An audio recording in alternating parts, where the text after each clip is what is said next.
Ladies and gentlemen, I'm not going to name names and titles, but I can just say shortly all protocol is observed. Good afternoon. I would like to thank the African Research Institute and Edward for organizing this meeting, and I would like also to thank you, for coming. I know it's a working day.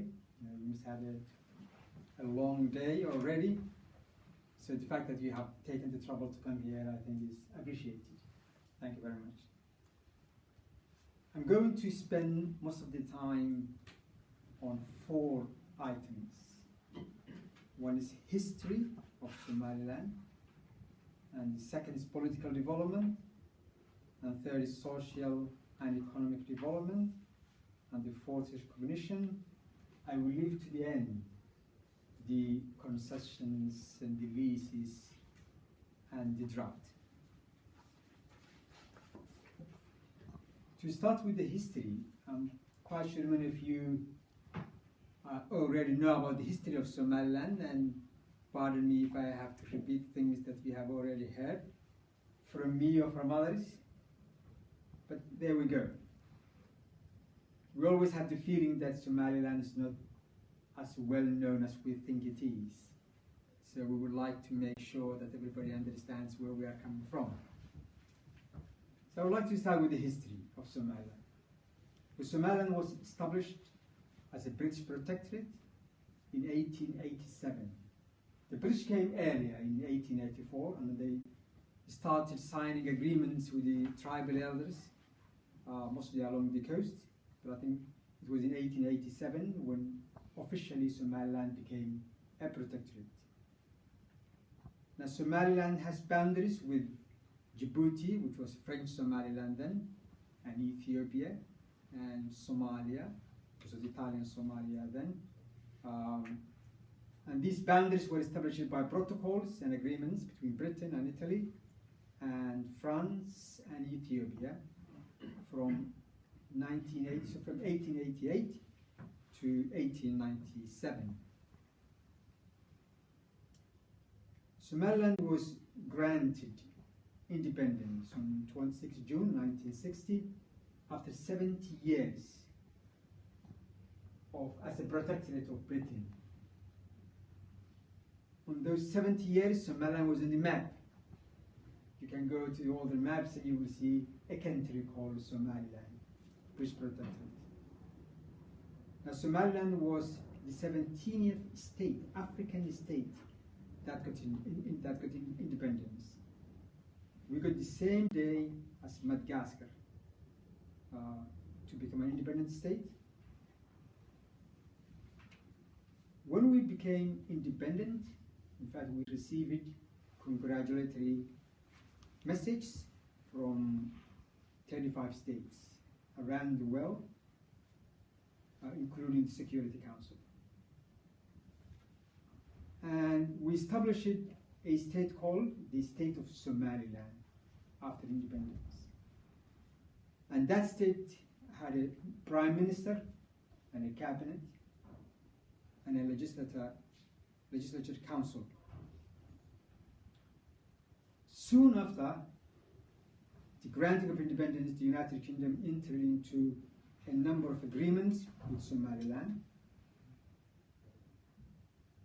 After 5 days, we rushed into a decision which we regretted for the next 30 years. We joined Somalia, even though the union and the way it was done was questionable legally. Nevertheless, we became part of Somalia to form the Somali Republic. Our people soon after sensed that they were not being dealt with fairly. And a year later, in June 1961, the Somaliland people rejected by majority the union, the professional constitution of the new republic, and the union as well.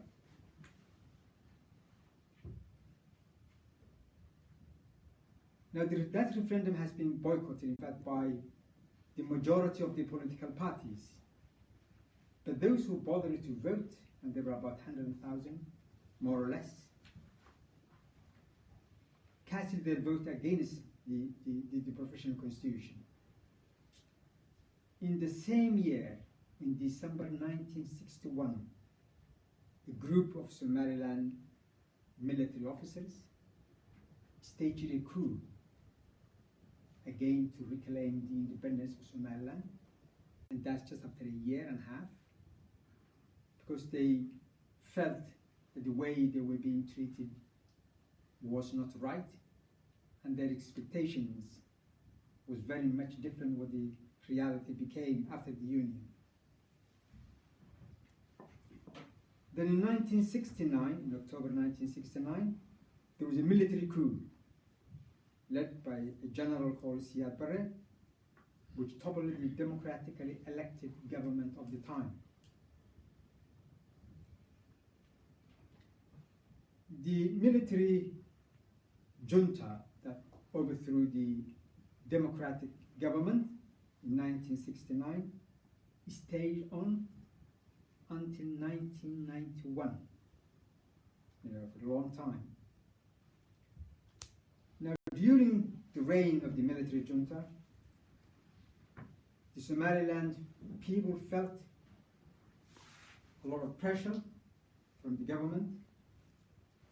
They felt that they were being mistreated, discriminated against, were not being dealt with fairly, and as a result, they started resistance, which in 1981 led to the formation of the Somali National Movement, or the SNM. There were skirmishes and sometimes a low-level conflict, sometimes high-level, from 1981 to 1988. In 1988, in fact, the conflict became a full-blown war. And then the regime, in retaliation for the operations carried out by Somali National Movement, started to wage a war of almost genocide against the Somaliland population. Now that led to the destruction of Hargeisa, which was almost flattened by the army force, which were using fighter planes, which flew from Hargeisa airport itself. And it was also shelled from the military bases surrounding the city. Now that led to almost 500,000 people which became displaced and which sought refuge in refugee camps in Ethiopia. And the loss of 50 to 100,000 people overall. Now in 1991, the military, the army in Somaliland was defeated, and the government and the conflict, in fact, also went further down south, and the government collapsed. And in May 1991, following the defeat of the regime, Somaliland statesmen, leaders, traditional leaders, intellectuals, and the people in general came together in a meeting in Berbera and decided to leave the Union and reclaim their independence, which they lost in July 1960. Now that's a brief history from 1960 to 1991. Now, following the declaration of the independence of Somaliland, we started a series of meetings with the purpose of reconciling the people. You know, when you go through a civil war, of course there are always damages, collateral damages to be repaired after the conflict, and that's what we have done. And the reconciliation process was entirely indigenous. There was nothing imposed from outside. In fact, there was very little help from outside, not because that wasn't offered, but the people who were leading the reconciliation process decided to do it on their own. I mean, I wasn't there, but I was told that in fact help offered was rejected on the premises that if help was accepted, then with the acceptance of that help will come conditions, particularly timetable conditions. And the elders said wisely, well, we don't want to set for ourselves any timetable, any dates. We just want to talk, and that may take weeks or months or even years. But the purpose is to reconcile, not to say, well, you have to build a government by the end of March, by the end of a certain date. And that worked. Of course, everything did not go smoothly. There was sometimes internal conflict, but every time there was a conflict, that was resolved, through the reconciliation process. And then finally, in 2001, we had a constitution. And the constitution was put to the people in a referendum. Now, 97% of those who bothered to vote, and that was the majority of the people, voted for the constitution. And the constitution clearly established the independence of the Republic of Somaliland.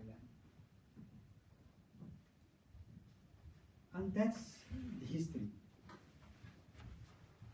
Now, in December 2002,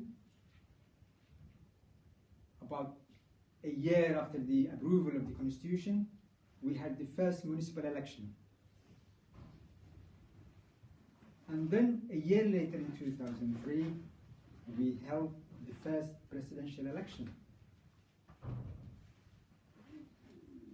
And then in April 2005, the AU sent a fact-finding mission to Somaliland to see the prevailing situation in the country and to report back the findings of the mission to the chairperson of the African Union. The report of the AU mission included the following statements. The report said, the fact that the union between Somaliland and Somalia was never ratified and also malfunctioned when it went into action from 1960 to 1990 makes Somaliland's search for recognition historically unique and self-justified in African political history. It also said, objectively viewed, the case should not be linked to the notion of opening a Pandora's box.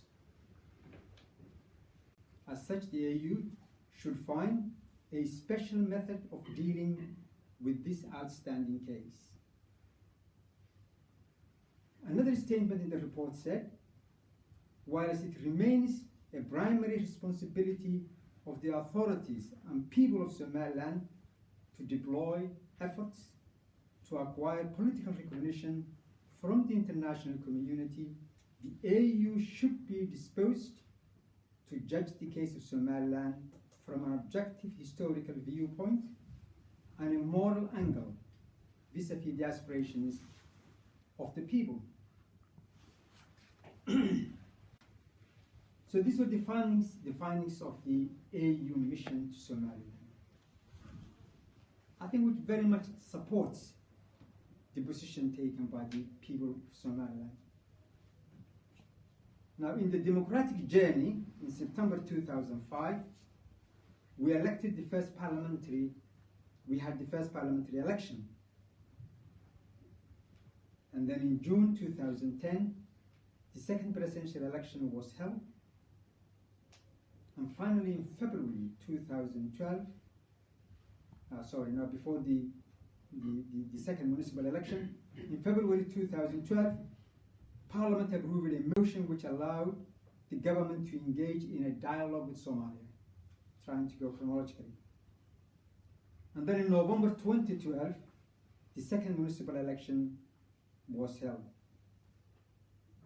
We had 5 elections altogether. 2 municipal, 1 parliamentary, 2 presidential. All the elections were internationally monitored, and all of them were declared free and fair. Now, I would like also to say something about Somaliland's role in the region. Now, Somaliland has a very important position in the Horn of Africa. It's the most democratic country, you can say. It's a country where the constitution guarantees freedom of expression, with a liberal economic system.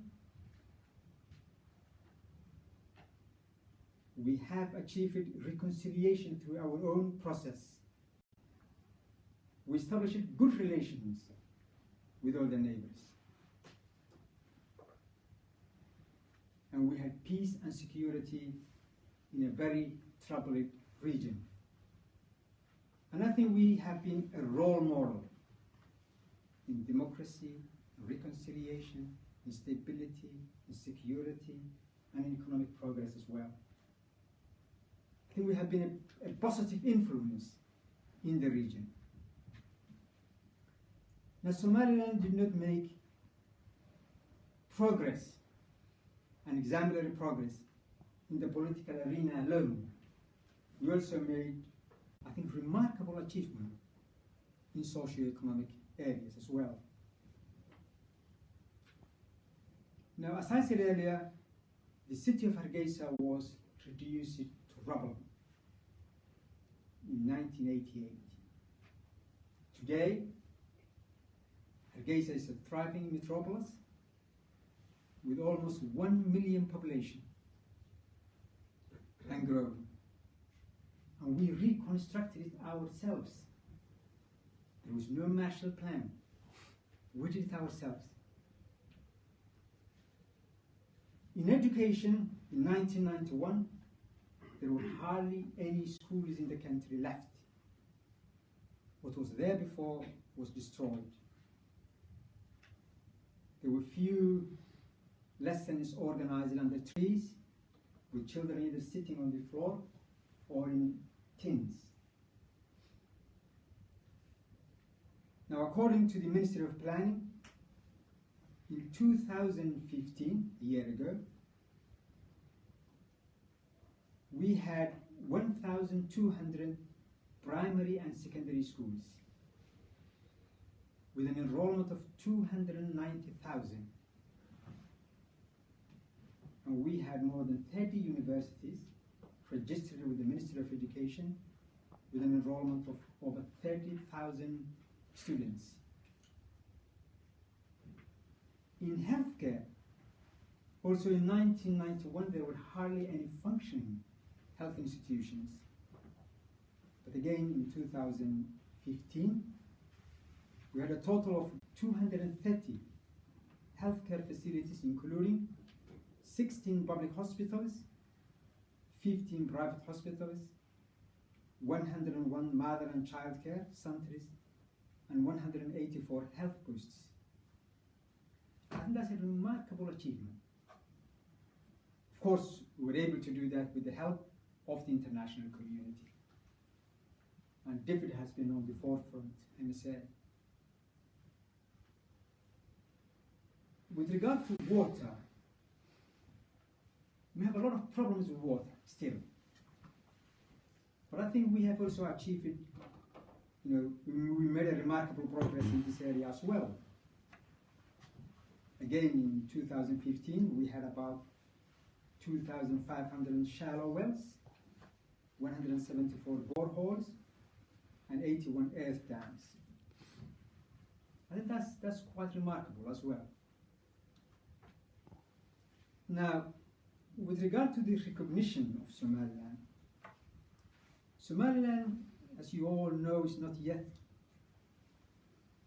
recognized as a sovereign state, but it's recognized and enjoys recognition as a de facto state. That's because Somaliland fulfills all the requirements of a sovereign state. It has a defined territory, demarcated by international boundaries. It has a government and authority over the land. It has 4 million people. It has its own army, police force, flag, currency. And it has the ability to enter into treaties with other nations. We enter into commercial, secure and security agreements with international companies, international organizations, and other states as well, just like any other country. But there's a downside to the fact that we are not recognized. The fact that Somaliland is not recognized imposes upon us a lot of challenges. Some of them are listed here. First, we cannot access soft loans to build our infrastructure. If you want to build a road, or we want to build a port, or an airport, or a water system, which requires a lot of money, but just like other countries do, we cannot go to the World Bank, or the African Development Bank, or the Islamic Bank and ask for a loan. That's a constraint. We cannot also access bilateral aid, government to government. Everything has to go through a third party. We're also constrained in our ability to deal with natural calamities like the drought that we are having at the present time. Attracting foreign investment is another challenge. Of course, foreign investors take into consideration the political fact that Somalia is not recognized, and even though they come all the time, they don't leave much footprint in there.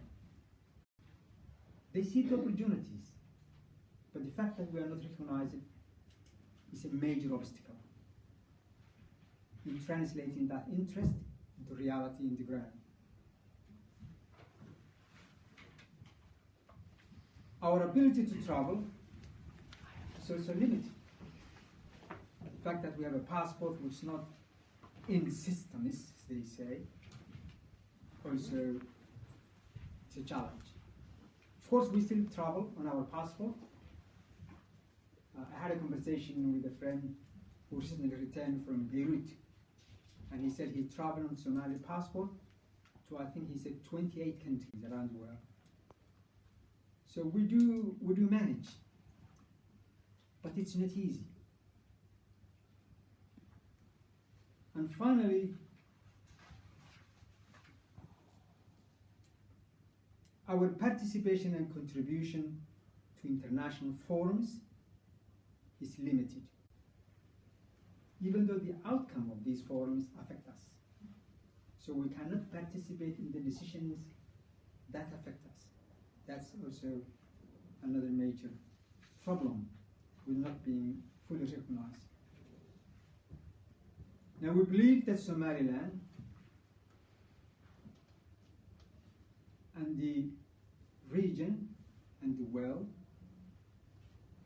are poorer and less secure for the non-recognition of Somaliland.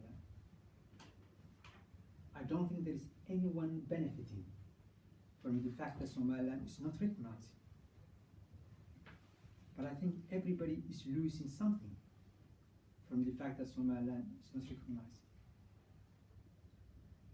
We're confident that that will change, and hopefully sooner than later. And we hope, we can count on your support to achieving that. Now, coming to the DB well and the military base, I covered that bit extensively last night. But as far as Somaliland is concerned, the concession we signed with DB well for the port and the free zone, and the lease we signed with the United Arab Emirates for the use of Berbera Airport have to do with economics. We conceded some infrastructure and assets, and in return, we will get funding, infrastructure in the form of a port. In the port, we will get an 800-meter extension of the port for a container terminal. We'll get also a free zone, which is economically very important, a job-creating hub. We will get a road, 250-kilometer road from Berbera to Shire. We will get a new civilian airport. We will get investment in social infrastructure, in energy, in health, in education, and in water. Overall, we believe we will be able to generate jobs that will give hope to our young people who are now attracted by international human traffickers who promise them the havens in Europe and elsewhere, and who swindle from them every penny their families, might have.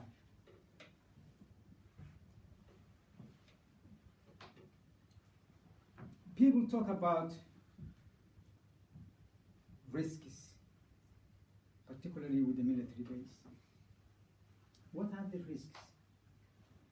What are the negatives, the downsides? Well, every decision you make has a downside and an upside. You don't make decisions simply because there are no risks or negatives or uncertainties. If you decide to accept only things without risks, then you will never make a decision. You weigh, you balance the positives and the negatives. And I think overall, we have come to the conclusion that it will benefit the people of Somaliland and the region as well. The decisions we made.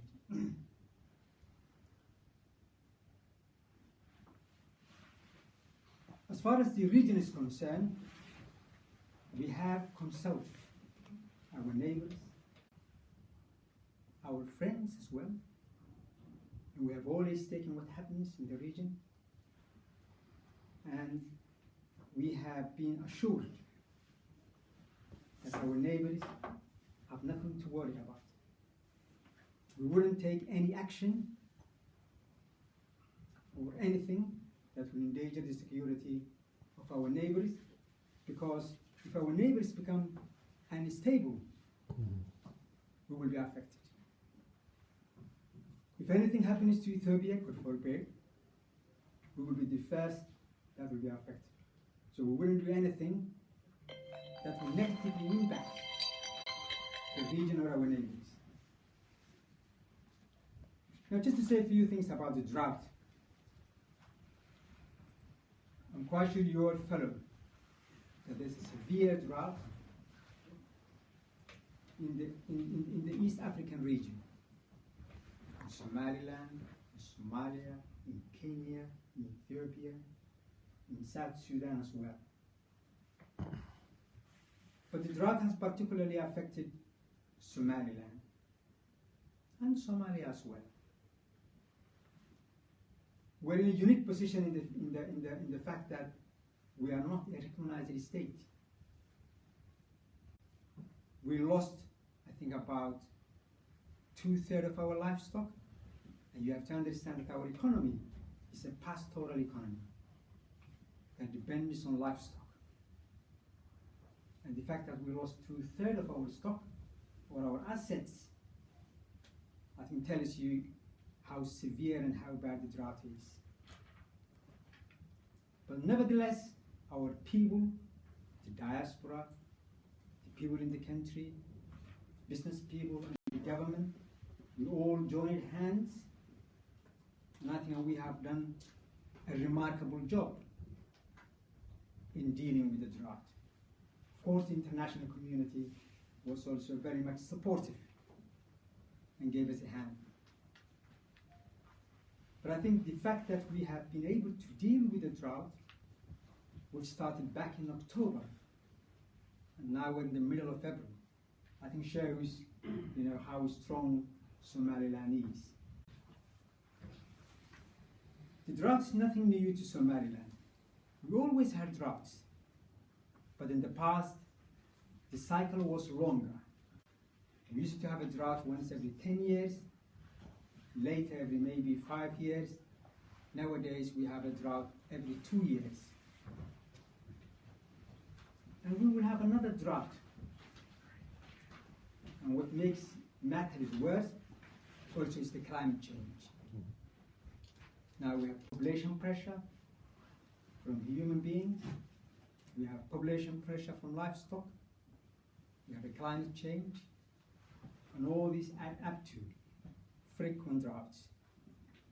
And I think we need to have a short-term policy, a long-term strategy to dealing with droughts in the future.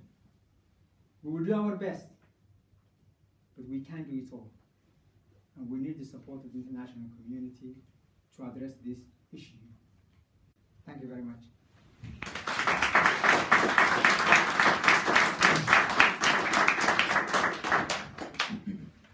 Thank you very much indeed, Sam. Covered a lot of ground there. I'm sure there are plenty of questions. Do please say who you are when you ask a question, where you're from, and do please also keep it quite short so that everybody has a chance to contribute. And first here, yes sir. Ibrahim Yusuf, Horn of Africa Business Association. Dr. Saad, thank you for being here. You spoke eloquently what has Somaliland achieved for the last 25 years, which is remarkable in terms of free and fair elections, in terms of economic development, in terms of externally being seen as the best in the Horn of Africa when it comes to security and democracy. However, when it comes to the international community, it seems Somalia, where there seems to be a lot less secure, less democratic, more corruption, it seems that Somalia gets a lot more support than what Somaliland would have. So would you see this international community as batting the back of where the chaos is and ignoring where the example of safety and security is? And how does that affect your government in dealing with drought? And then the last thing I wanted to ask is, because of the lack of recognition in the international community, does that make you sell the family silver in a cheap, like the port of Berbera and the basin in Berbera as well? Thank you. Thank you, Ibrahim. Do you want to stay? Do you want to stand? Which would you prefer? Yes, I might as well answer question by question. Well, we have a problem in Somaliland. Well, you may say a blessing. but sometimes seems to be seen by us as a problem. We have the good child syndrome problem. You see, it's always the naughty child that gets attention. The good child doesn't get attention at all. So people take for granted what's happening in Somaliland, and they just want to fight the fire that's being, blown in Somalia. And in a way that creates an atmosphere where, bad behavior is rewarded and good behavior is penalized, which I think is not right. I think we need a balancing there. By any means, Somalia should be helped. They need help, but we assisted them. A few years back when they had a drought, and we would have helped them now if we had the ability to do so. But I think the international community needs to reflect on its policy towards Somalia and Somaliland. And of course, the fact that we don't get attention affects the way our ability to deal with the drought. And we have been, in fact, shouting, you can say that, to bring the attention of the international community to that effect. Somalia gets, I think, about $2 billion a year. A lot of the money goes towards AMISOM, while I think Somaliland receives between 100 and 150 million altogether in the form of aid. As far as selling the silverware is concerned, I don't think we see it that way. I think what we're trying to do is to add to the silver, not to detract from it, but to add to it. We think it's a good opportunity. As I said, we look at it from the economic job-creating angle, and we think this is a good for Somaliland and for the region as well. Thank you. Thank you. Take one from this side. Yes. Yeah. Hello, Alia Malik with Haller Foundation. So I was interested to hear of water catchment across the country, and that perhaps now some of that has fallen into disrepair. How does that factor into the long-term plans to improve resilience in the face of drought, which is likely to be recurring?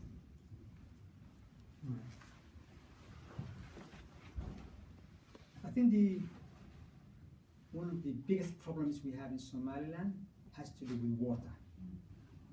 Water is scarce. Somaliland has an arid climate. Average rainfall per year is about 300 millimeters. Of course, it varies. In certain areas they receive about 500 and 600 millimeters. In certain areas they receive only 50 millimeters. And the evapotranspiration is very high. Could be as high as 2,000 millimeters a year. So you can see the balance. But nevertheless, I think the water problem has to do more with management than with lack of water. We can desalinate the sea, and we have a long coast of 800 kilometers. We think we have water reserves under the ground. We can dig deep. We can harvest rain during the rainy season. So I think the problem is not really so much the amount of water, but the management. And the management of the water in terms of building dams,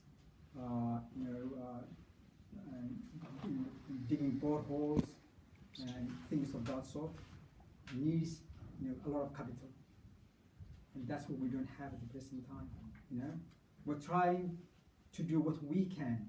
And with the assistance of the international community, I think I should always mention that even the achievements that we have made in the area of water has been thanks also to the support we get from organizations like UNICEF. So, but I think what we have falls short of what we need. We need to have more boreholes, more dams. We need to have a sort of a master plan for the future, which would take maybe 10 years, 20 years, until we come to a point where we will make sure that whether it's a dry season or a wet season, we have water for the people and the animals. Would anyone else like to ask a question relating to, do you want to stay? Sad, it's probably easy. Relating to water management or the current drought, because that would probably be a good time. Yes, the lady at the back. Hi, my name is Mira. I'm from Initiatives for Land, Lives and Peace.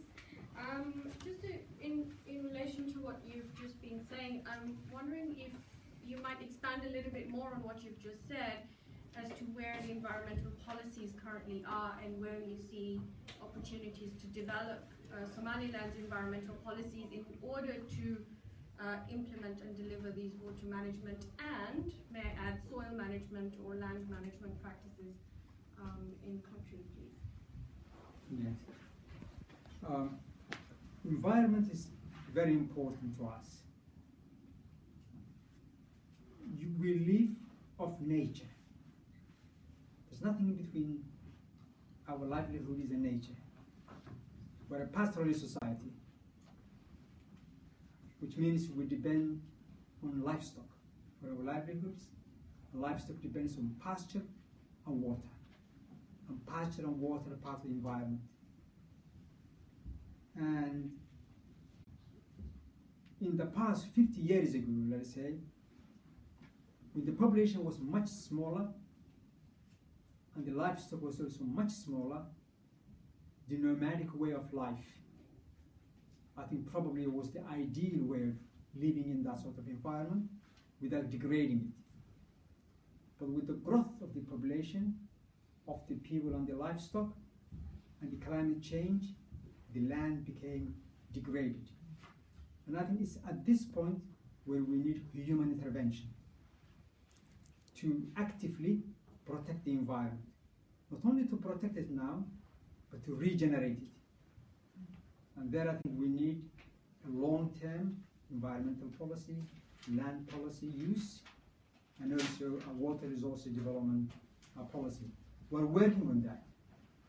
The land policy is now in the works. In fact, we have a number of land-related policies and land-related also pieces of legislation, but they're fragmented. We need to bring them together and develop a long-term plan to make sure that we regenerate the environment and, of course, to ensure it is sustainability in the future as well. Anybody else on water, or can always come back to it? Okay, hands up for this. Yeah. Sorry? Can I ask a question about the land rights and? Yeah, sure. Yeah, okay, yeah, follow on, let's follow on, Yeah, please. Berbera is Yeah. from Initiatives of Change. Thank Could you you. elaborate a little bit about the land tenure policies? Because when we asked the government of Somaliland about this tenure and the legislation, there weren't any. And in the light of people grabbing land without due regard of the law, what policies do you have in place to safeguard the public land and public properties? All right. Well, according to our constitution, all land belongs to the state. That's what the law says. Land belongs to the state. And even if you want to build something on it, you lease the land. There is no freehold. That's what the law says. And in the past, we used to have, during the British era, we used to have zones. Agriculture had a specific zone, and urban areas have specific zones, and the rest was zoned as land for the pastoralists. And we had a reserve system. So we had a management system, some sort of a management system at that time. Since then, we have now many ministries who all have claim on the land in one way or another. So there has been some sort of fragmentation. There is no lack of regulation. There are regulations. There are policies. The problem is the coordination, the cohesion, and the implementation of what we have in the books. I think that's the issue. And now we have been trying to produce one single land act with the help of FAO, and I think also supported by DFID. and we're working on that at the present time. It's true now we have the problem of people grabbing land, and not small land, big land, which really causing trouble for the movement of the nomads. Because normally the nomads has a pattern. In one season they're here, in another season they're somewhere else, and they have to move now. They're having a lot of difficulty moving because all the routes have been cut by people who grab land. I think that's wrong. So I think we need to do something to ensure that people just don't grab as much land as they want. Even if they have to pay taxes on it. And so high taxes that they wouldn't be able to hold on to it. But we need to have a policy, and I think hopefully in this year we will be able to finish the land legislation we're working on with the help of FAO.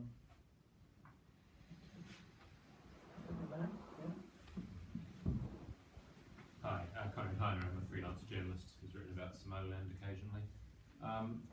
On the issue of recognition, you've mentioned that lack of recognition stymies Somaliland's participation in organisations such as obviously the AU and the UN.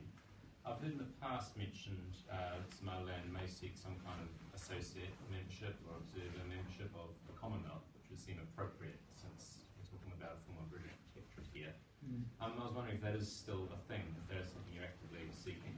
And second very quick question, on the subject of elections, you've mentioned the proud electoral history of Somaliland in the past. I was wondering what the prospects are for future elections, particularly parliamentary elections, since the last one was in 2005. Right. I think as far as the Commonwealth is concerned, we believe that we tick all the boxes to be a member of the Commonwealth. I've been a British protectorate associated with Britain. Our people are Somali speaking, but also English speaking. Our constitution guarantees all the values and principles held by the Commonwealth countries: the freedom of expression, human rights, democracy, and everything. I think we tick all these boxes, and we should be a full member. But in the interim, of course, I think we can join. We would like to join the Commonwealth as an associate member. I'm not really quite sure, whether the constitution of the Commonwealth allows an association, but I think we would like to be associated in one way or another. We might start with an observer states at the beginning, but eventually we would like to join. As far as the elections are concerned, there has been delays in the elections. I think the elections have been delayed. President's elections have been delayed. Parliament elections have been delayed 3 times. Right? We're not proud of that, by the way. I'm sorry. We're not proud of that, on the record. But nevertheless, it's the House of Gurti who has the ultimate authority to set the dates for the elections according to our constitution, and they set a date now for the presidential election in November. And I'm confident that we will have free and fair elections in November to start with. The Parliament has been sitting for too long, and I totally agree. They were elected in 2005 for 5 years. Their term ended in 2010, but they're still there. And again, they have been given extensions by the Gurti. We hope we will be able to. There are reasons. I think the reason for the last delay, both parliamentary and presidential election, was the drought. Initially, we were supposed to have elections in March. I don't think there is any way we could have elections in March or this month due to the drought. But I'm hopeful that we will have, the next free and fair elections in November, and then, I'm quite sure the next president will make sure that there will be no more delays. Thank you. Anyone else like to comment on elections and all the Gurti? Okay, hands up. Yes, you had. Well, mine is different. It's about. Yeah, that's fine. Yeah. Okay. Thanks. My name is Khaled Ali. I'm part of something called the Somaliland Intellectuals Institute. It's in its infancy. Basically, my question is about the military base in Berbera. What sort of guarantees did the UAE give you not to, start aggression from Berbera towards Yemen? And what sort of measures do you have that should not backfire on Somaliland? For example, we know we have Yemeni populations. What sort of measurements do you have to know who is Houthi, who isn't, you know, in terms of Somaliland, in terms of, you know, Ministry of Interior? That's one question. The other question would be on in the UAE, for example, they always mention at the GCC countries that they respect international laws. We know Somaliland isn't recognized. What sort of guarantees do we have that they could not, you know, go back on the deal that we had with them and they sided with Somalia? That's my question. All right, thank you very much. Well, as far as guarantees are concerned, I don't think anybody can say, you know, we'll never use that base to be operational. A military base, you know, they are there to train, to support, to survey, you know, to operate, and it's possible that it will have all.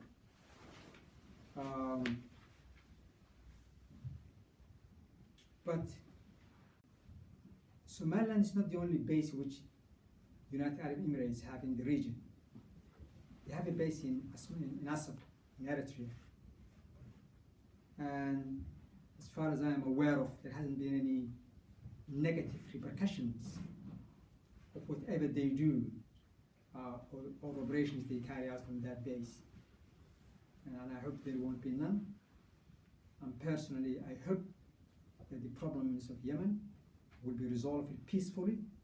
I don't think, you know, any party is going to resolve that issue militarily. I don't think there's any military solution at all.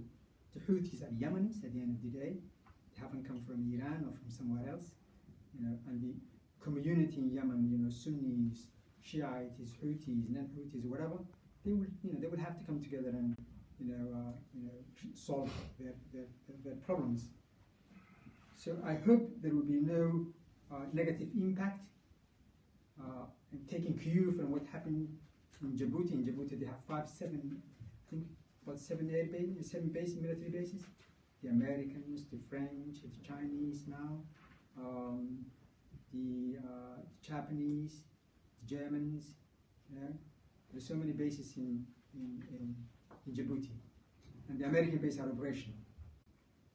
And I'm not aware of any negative impact that came from that fact. So I hope, of course, there are always risks. If I tell you that there will be no risk, I'm not telling you the truth. But then you have to weigh. We think from experience in the area, from other bases, the risks are minimum, and hopefully we will not have to face any major retaliation from that. As far as Somaliland recognition is concerned, status is concerned, the United Arab Emirates know that Somaliland's sovereignty is not recognized. We believe Somaliland is a sovereign nation, you know, and it's certainly a de facto state. And the agreement between us says, you know, this agreement is between the parties of the United Arab Emirates and Somaliland Republic. So I think they know what they are doing at the end of the day. What they do with Somalia is their business. You know, we consider Somalia as a neighbor country, just like Ethiopia and Djibouti. What matters is what we do between ourselves. You know, and I think this is not the first agreement or treaty we enter into.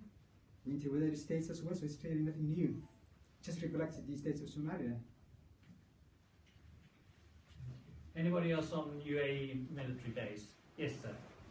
Tom Bacon, PGI. Just to elaborate, earlier you mentioned every kind of decision has negatives or risks. And I think just I'm wondering if you could elaborate slightly on what you see those as being, either if it's the DP World port or the military base further. And just why do you think the decisions have attracted quite significant opposition within Somaliland? Well, to answer the last part of the question, I don't think they have attracted significant opposition. Of course, there are voices and there are concerns, and they have every right to be concerned. and raise their voices, but I think the deal, the DB well deal, has been very much welcomed by the community and by the international community as well. I think it's beneficial not only to Somaliland but to Ethiopia as well.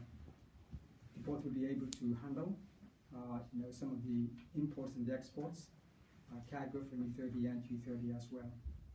Ethiopia now entirely depends on Djibouti, which is becoming very congested. I think Ethiopia needs 2, 3, 4 other ports. It's a country which is growing very fast, 7-8% per year, with the population which doubles every 26, 27 years. So I think it covers not only our need, but also it covers the needs of the region as well. And we're now running a huge deficit with trade with Ethiopia, and we believe serving the Ethiopian at the port will be a way of balancing that trade. So I think there are positive things which will come from the DB well deal. It's the base which raises some concerns, which I think are legitimate.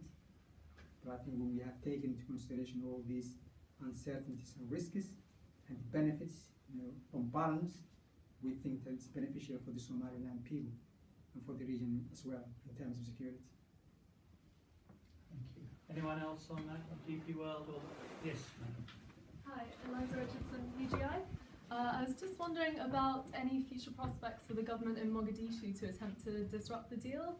I know it was in February, I think the Director General said that he would mount a legal case against the military deal, saying that it was illegally done. I was just wondering what the future prospects for that was. Well, Mogadishu government has no authority whatsoever on Somaliland, on the port of Berbera. And I think it's none of their business as far as we are concerned. And the governments and the companies and the international organizations we enter agreements into are fully aware of the legal status of Somaliland. It's not like they are walking, blindly into something which they don't know. They do. We think we have every right, to enter into agreements with states and other organizations and bodies and individuals as well.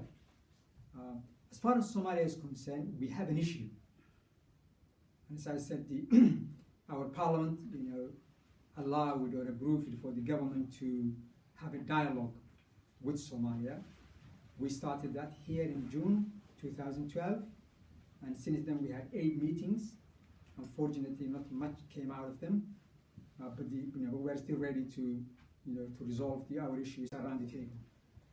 So I think we will have to deal any issues they have at that level. Next questions. Yes, sir. Just adding to those discussions, really. My name is Saeed, and I'm here from the Berbera Foundation.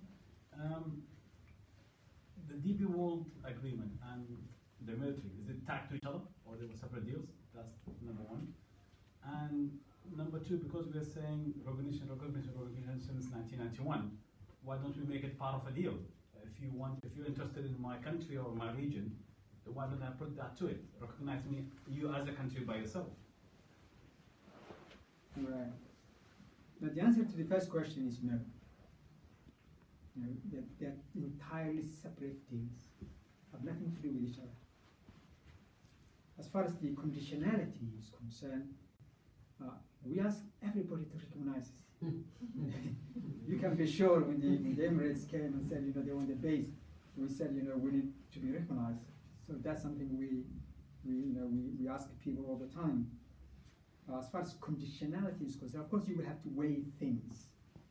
I mean, sometimes you put a condition and the other party accepts it, sometimes they don't accept it, And then you ask yourself, shall I have a deal without the condition, or shall I walk away?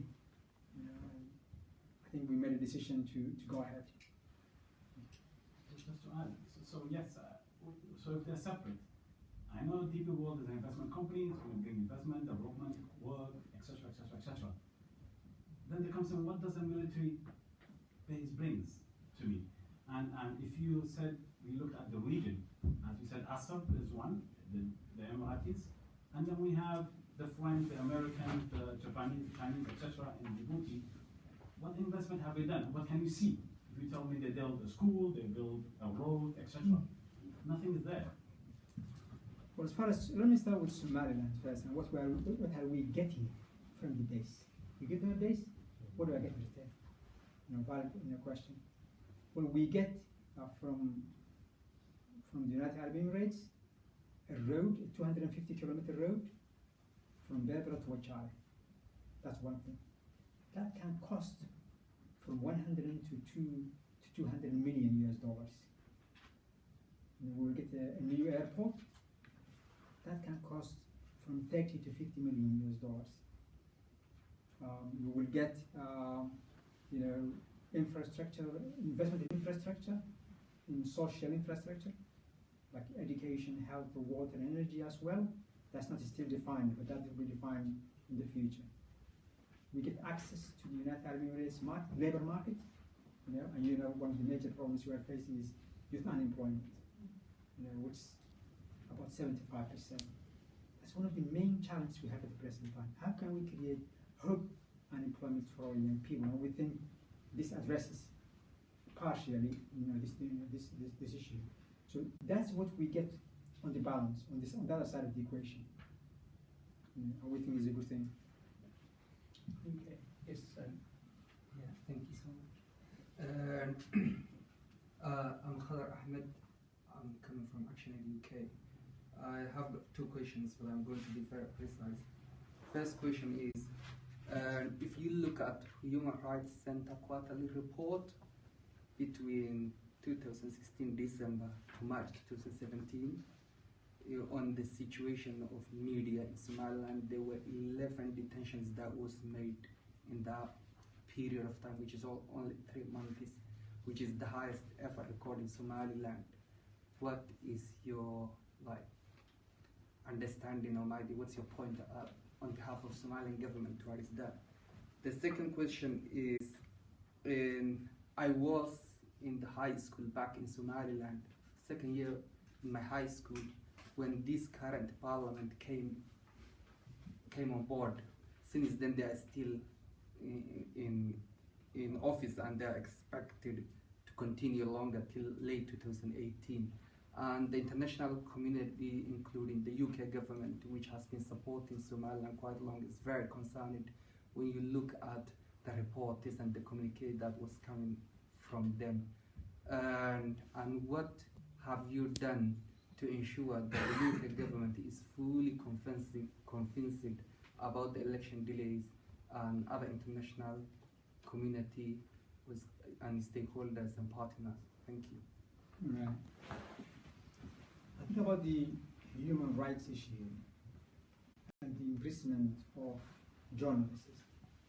That's a concern raised by the international community, but I can assure you the Somaliland Constitution guarantees freedom of expression. And I think Somaliland press is probably freer than any press, I can say, I'm quite sure, in the region.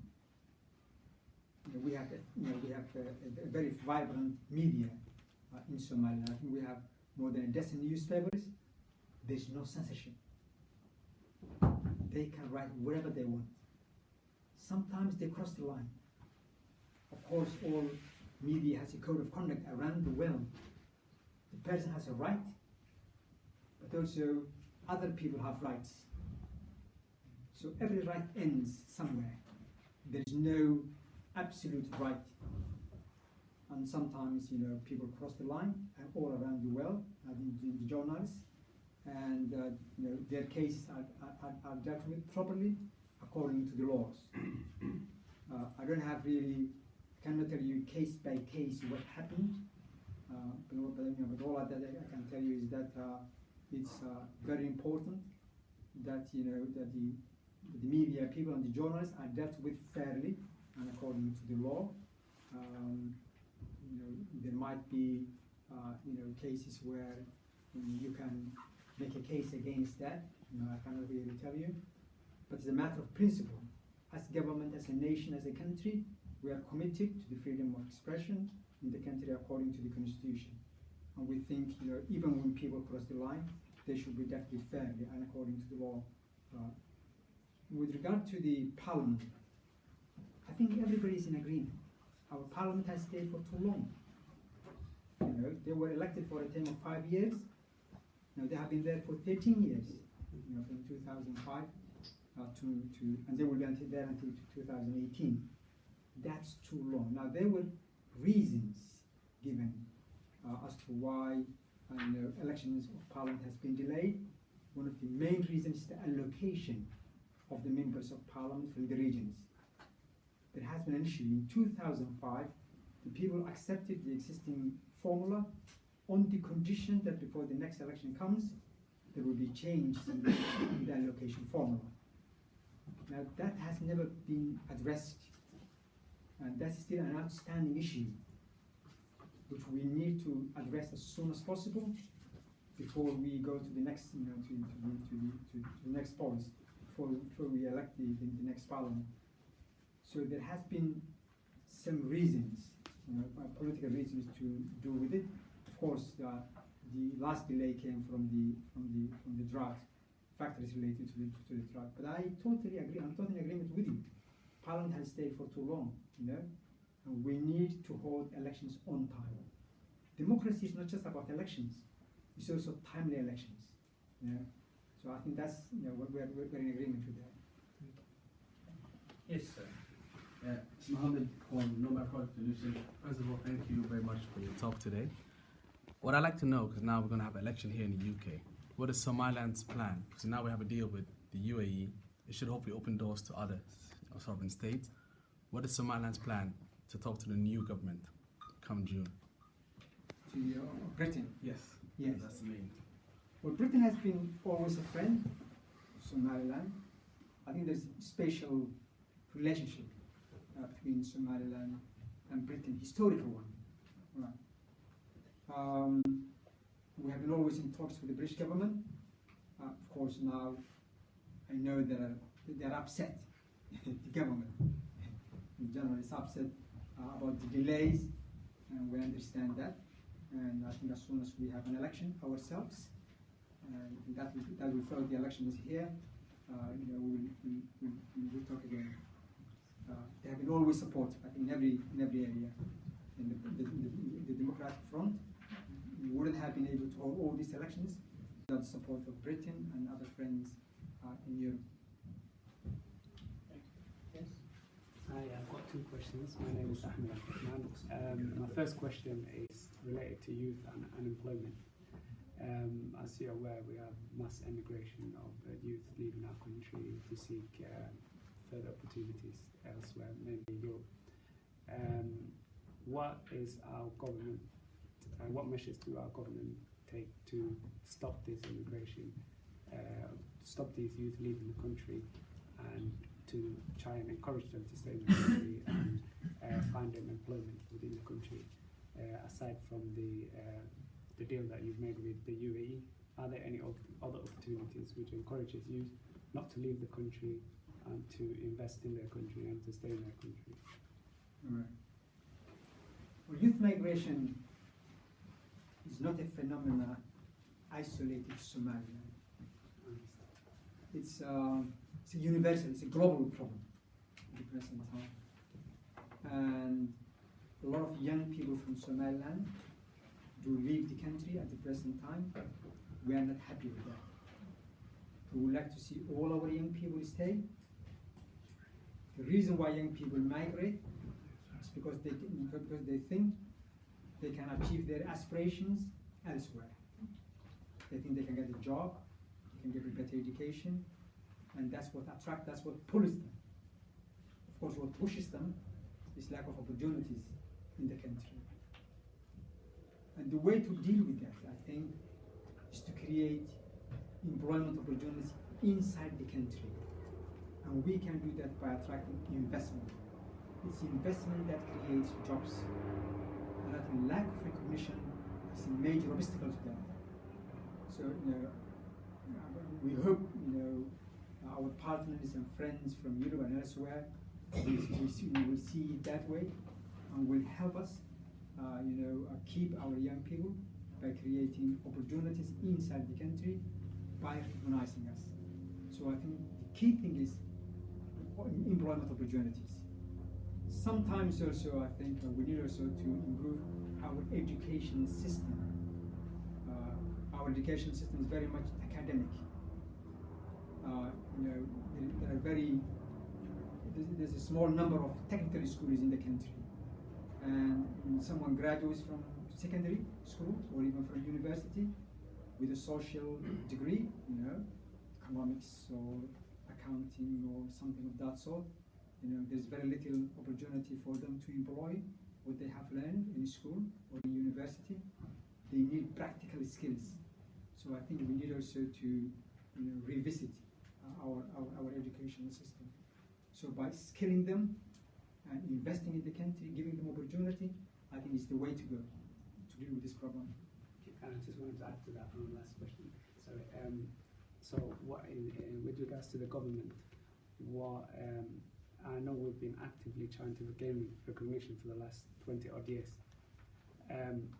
What do we think that we need to maybe change our strategy, or maybe aggressively trying to seek recognition, or maybe where do you think the problem lays? And do you think what's expected from us in the diaspora, the people living abroad, that originate from Somaliland, what do you expect us to do in order to promote Somaliland and trying to gain recognition and knock on all doors? Right. I think as far as the case is concerned, we have a convincing case from a legal point, from a humanitarian point, from a political point. I think from all points we have a convincing case. I met with probably more than 20 ministries from other countries, and I haven't yet met someone who told me you're talking rubbish. I think everybody says yes, you are making sense. Why aren't you being recognized?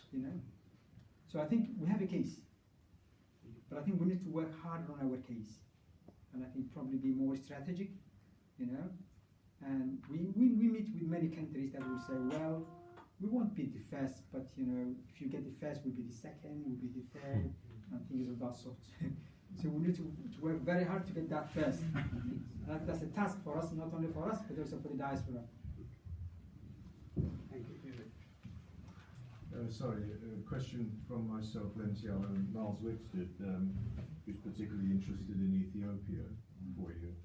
How do you see your future relationship in terms of policy evolving with regard to Somalia, Ethiopia, and other neighbouring countries? Right. Well, our policy is to have good relations with all our neighbours. And we do have good relations with Djibouti, we have excellent relations with Ethiopia, and we would like to have good relations with Somalia as well. And that's why we are ready to have the dialogue, continue with the dialogue with Somalia. Our vision for the region is to have a horn of independent countries, including Somaliland, which is economically integrated. So we really would like to see an economically integrated region, but of independent states, which is peaceful, stable, and prosperous. Everything that happens in the rest of the countries affects us. If they are prosperous, it affects us. If they are in trouble, it affects us. We are one, more or less. So we really would like to see, all the countries in the region work together and cooperate towards that objective. Okay. Yes, sir. Thank you. Charles Bennett, Director, EAG. Thank you, Minister. I wonder if there's any update on the progress of oil exploration and possible developments in that field. I know there has been some progress made, but no operational drilling, just exploratory missions so far. Well, we have 3 companies now involved in concessions. I think the first company is now carrying out seismic survey. I think they have carried an aerial survey, but they are now doing a seismic survey We will have to see the outcome of that, but that's still going on. We are optimistic and hopeful that one day we will be an oil exporting company. So it's encouraging. I mean, the companies are still there. Yes. And yes, sir. Yes. Well, I'm sorry, have you both got to? I couldn't see you quite. Yes. You go first, please. No, you I can go first. All right, thank you. Thank you, Miss. My name is Ainesh. I just want to ask you that, Somaliland, and the international community, they fund Somaliland, especially UK government and Norway and Denmark. There's a few countries that fund Somaliland government. I want to ask you that, how you guys separate, because I know they build Hargeisa and Burao, Togdel, especially the region I'm from, Aldo. There's no any kind of fund reach that's the region. Which region? Aldo. Yeah. Because I want to know how you guys separate the SDF fund, international fund you guys receive from UK, Norway, and Denmark. Thanks. We receive money, aid money, through a number of channels. Now, one of the channels is through the Somaliland Development Fund, which is contributed to mainly by UK and Denmark. Norway and Holland also contributed small amounts. And the beauty about the fund is that the Somaliland government chooses the projects, and then the implementation is left to a private company. In this case, McDonald's, which is a Dutch-British company, I think. And the government decides the priorities and the projects, and the number of projects which are funded through the fund and distributed throughout the country in all the 6 regions. For Aldo, for example, the road from Calabair to Dila, which is in Aldo, was funded from the SDF. Berbera water, it has been allocated money as well. There's also a borehole in, I don't remember really the name of the place, but I know that there was a borehole also funded from the fund. So I think all the regions have received projects funded from the fund. But I agree, that we must take into consideration the issue of equality in the allocation of projects in the country. Thank you. Anyone else? Yes, sir. Hey there, my name is Hank Dawes.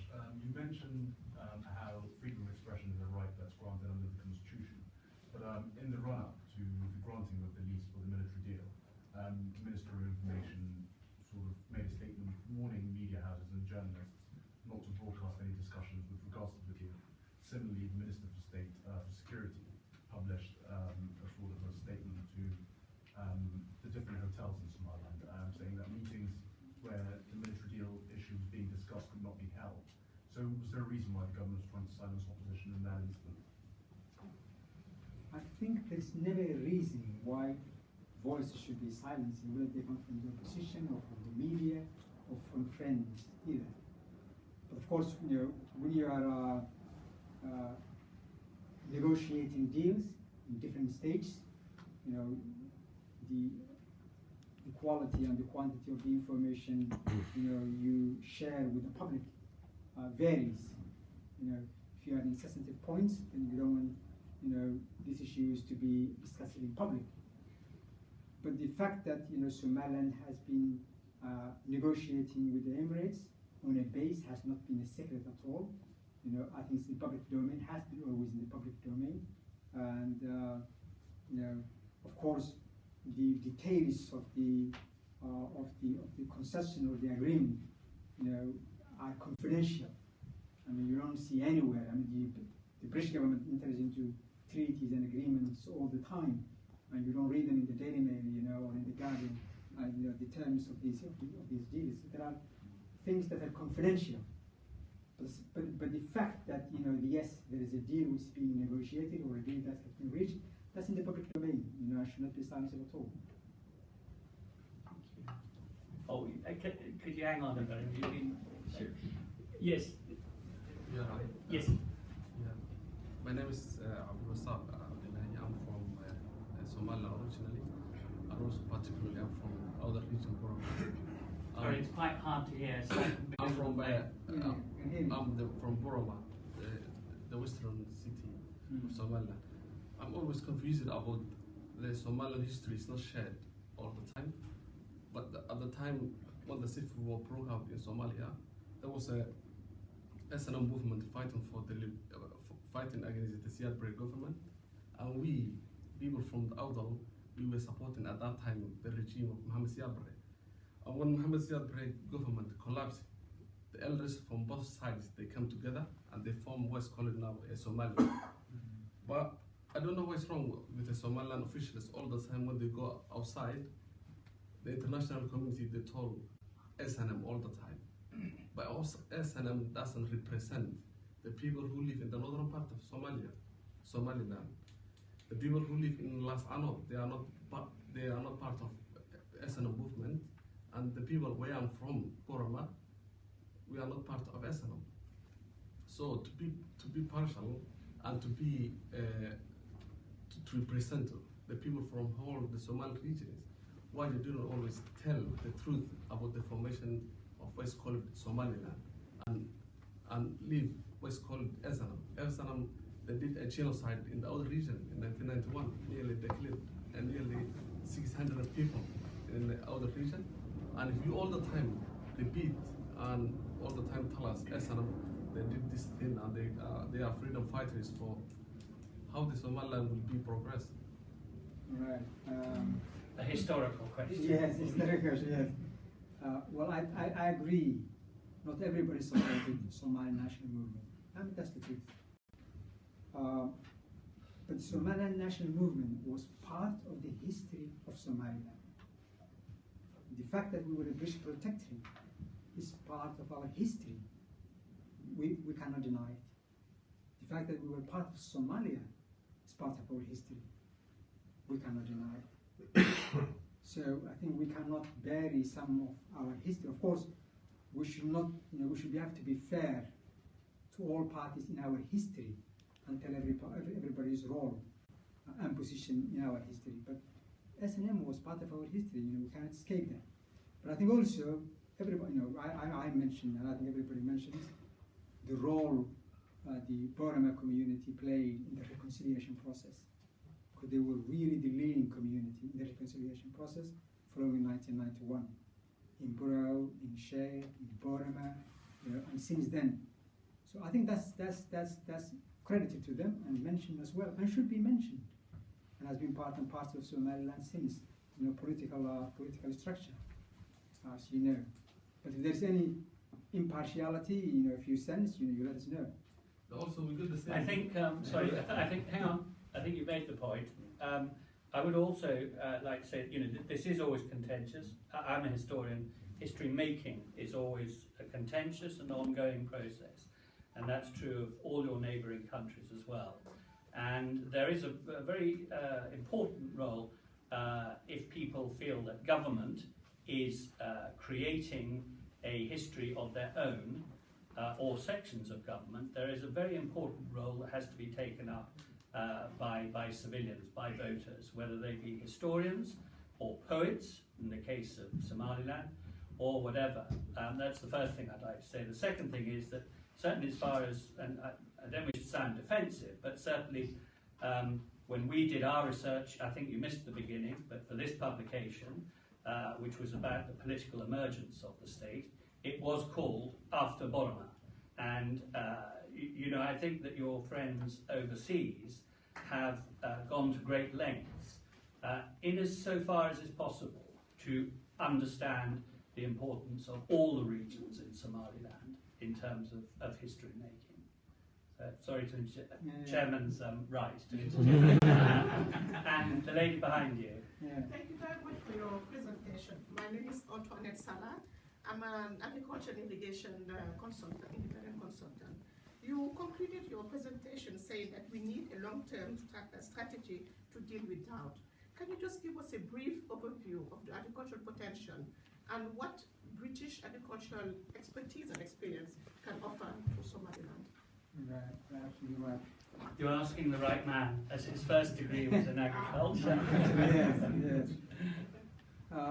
Somaliland, as I said, is an arid region which receives relatively low amounts of water, rain, or precipitation.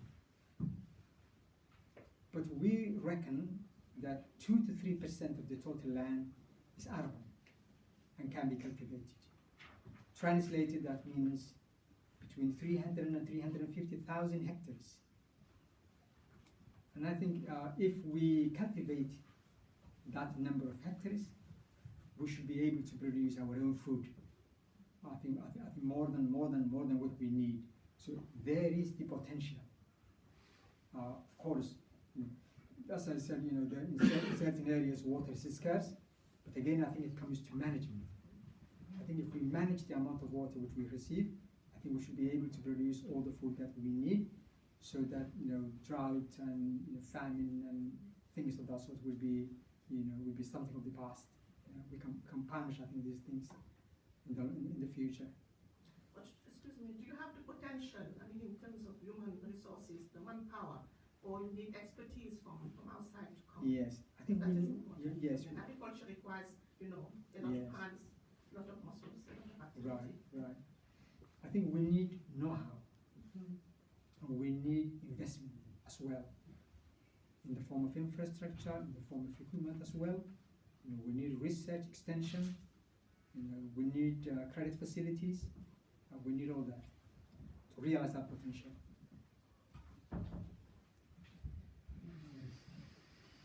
You had one question, haven't you? No, you haven't. Sorry. Hi. Please. My name is Mubarak Mohammed.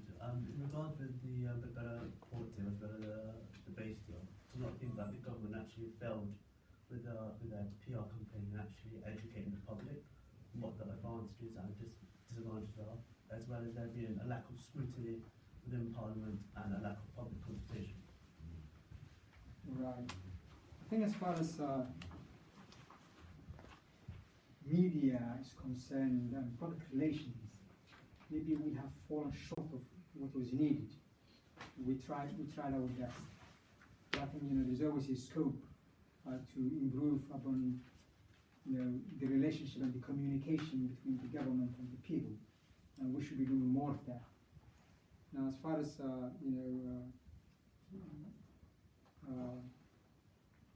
transparency, what was the last part of your question? Public consultation. The public consultation is concerned, yes. Public consultation and the Parliament is concerned. Well, by the way, both deals, the DB Well deal and the base deal, they both went to Parliament, and they were both approved by Parliament. Yes. And I think as far as consultation is concerned, I think those. Of course, you don't consult everybody when it comes to base. But I think the right people, the decision-making community, or population were consulted. But again, that's an issue which is relative. Whether enough sufficient consultation has been made or not. I think government should always consult and communicate with the community as a matter of principle.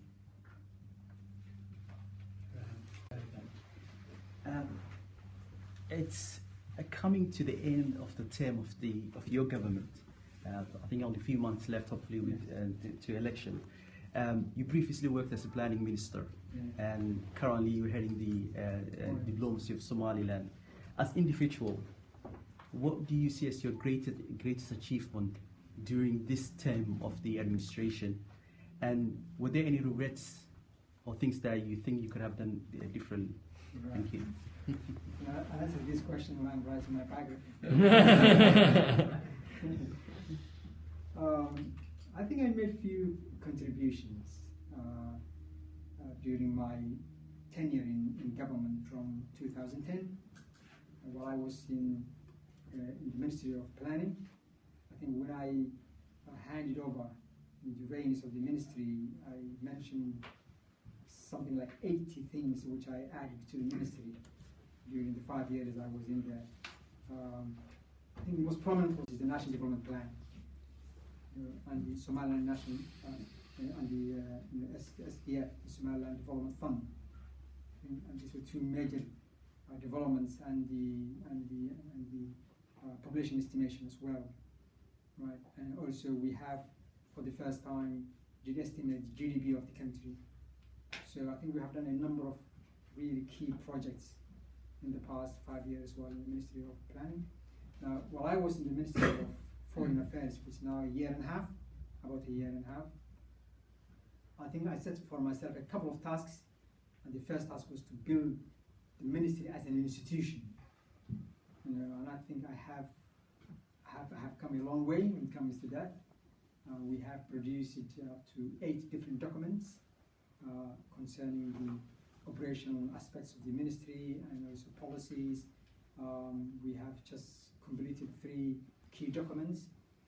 You know, one is the history of Somaliland, and the other one is the legal case of Somaliland, and the humanitarian case of Somaliland as well. So we have done a number of documents as well, and we have trained our missions and representatives around the world. We are representing 18 different countries around the world. We held a couple of trainings for them, and produced in fact a manual for them as well as diplomats. So that was the building of the capacity of the ministry. I think the other thing which I said for myself, hopefully I will maybe succeed. I will succeed. I'm confident. Is the recognition of Somaliland. I hope before end of the term, you know, I will have at least one country recognized in Somaliland.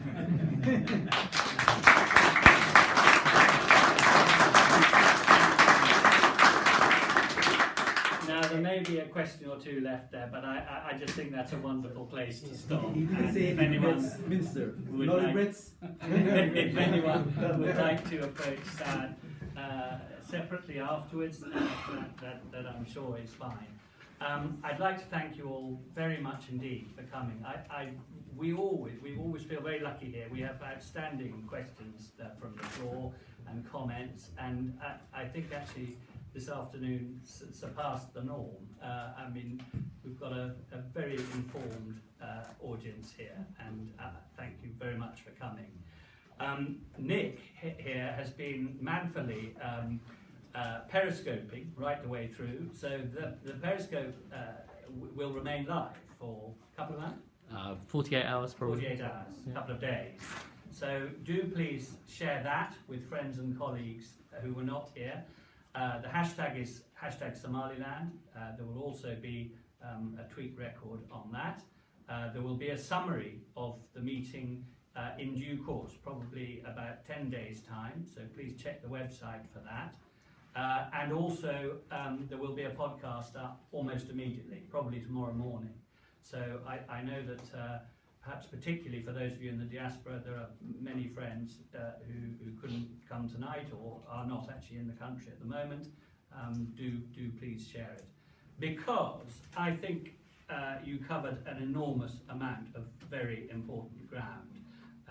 And I am extremely grateful to you, Saad, as I'm sure we all are. Thank you very much.